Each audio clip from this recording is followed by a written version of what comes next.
Բարև ձեզ, ես մի հատ վիդեո էի նկարել, որտեղ պատմում էի ոնց ասենց մետրի օգնությամբ իմանալ տարիքը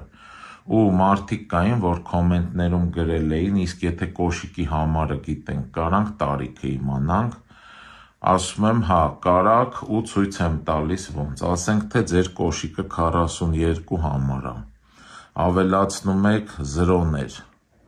այս թվից հանում եք ձեր ծննդյան թիվը, ասենք թե 2009 թիվ, և սրան գումարում եք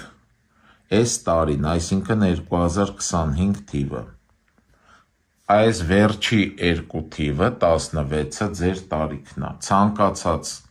կոշիկի համարով ու թվով կարաք փորձեք, այսքանը բաժանորդագրվեք YouTube-ի Արման Մանասերյան ալիքին և լայքեր դրեք։